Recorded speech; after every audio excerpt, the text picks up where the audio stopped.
El Estado surge para garantizar el orden y la paz social, la seguridad de las personas y la de sus bienes.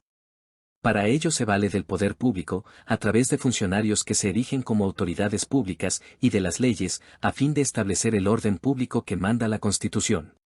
En esa dinámica se distingue la esfera pública de lo que se enmarca en la intimidad, vida privada y familiar de las personas, conforme al principio general de libertad que les permite a las personas obrar en lo que la ley no prohíbe. De modo que el Estado no impide a las personas hacer lo que sea legal y legítimo dentro de ese orden público, especialmente si se trata del ejercicio de sus derechos y libertades públicas.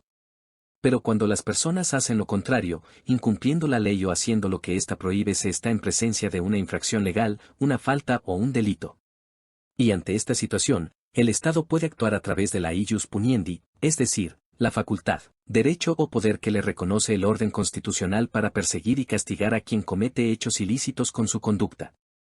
El ius puniendi es el derecho del Estado a usar la fuerza contra aquel que ha infringido la ley. Su existencia se justifica en la necesidad de mantener el orden en la sociedad, pues a través de la ley penal se ejerce un control social sobre la conducta del ciudadano. Sin embargo, hay diversas teorías, las cuales se complementan entre sí, para fundamentar esta idea. Entre estas se encuentran las teorías del contrato social, que va a entender a la ius puniendi dentro de las facultades que le reconocen los ciudadanos al gobernante al establecer un pacto social en el que han renunciado a su libertad natural para acceder a una libertad civil en la que el gobernante va a brindarle seguridad y protección. De modo que cuando el Estado ejerce la ius puniendi solo está haciendo valer la justicia, como fin último de la ley, y el derecho de protección que le exigen los ciudadanos en una venganza permitida por la legalidad y exigida por la sociedad para que se mantenga el orden público. Otra teoría posible, y que complementa a la anterior, son las teorías retributivas, que no verán a la venganza de parte del Estado como algo negativo, sino como una justa retribución por el daño que causa la mala acción de una persona a los demás. En esencia, significa que el mal que ha producido la persona a través del delito debe ser retribuido o castigado con el mal que le produce la pena. En cierto modo es una forma de justicia en la cual el Estado tiene el derecho, a partir de la justicia y la ley, de hacer pagar a quien ha cometido un delito, de causarle un mal o daño por el daño que ha cometido, como una forma de compensación. Pero, claro está, esto debe hacerse en consonancia con lo que dice la ley y de acuerdo con principios jurídicos como la proporcionalidad o la culpabilidad de la persona que delinque. De modo que quien comete un delito tiene una deuda con la sociedad y el Estado es el encargado de cobrarla por medio de la ley. Una idea sencilla que explica y justifica bastante bien el papel de la ius puniendi en manos del Estado.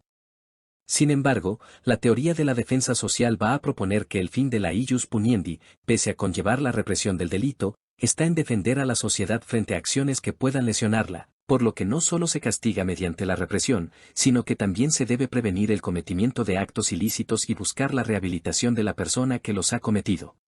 Esto se debe a que las causas del delito son esenciales para controlarlo. Así, el delito configurado en la ley puede tener un efecto disuasivo y también punitivo, pero el sistema penal que se encarga de imponer la sanción no pretende simplemente castigar, sino conseguir la rehabilitación de la persona dentro de la sociedad para que se reintegre a ésta. De modo que la pena adquiere una función social.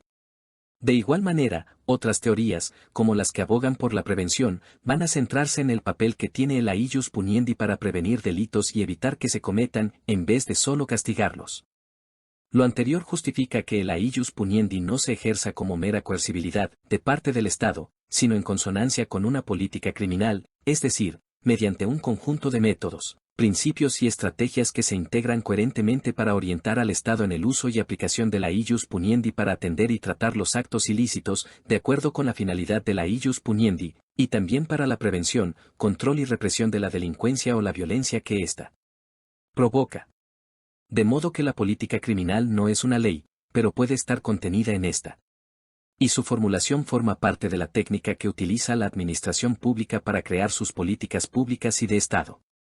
No obstante, en materia penal no basta con crear una política criminal basada en preceptos lógicos o ideológicos, pues el cometimiento de actos ilícitos tiene a su base la conducta humana, por lo que hay elementos y aportes psicológicos, neurocientíficos, sociológicos, antropológicos y de otras disciplinas que deben tomarse en cuenta para su formulación.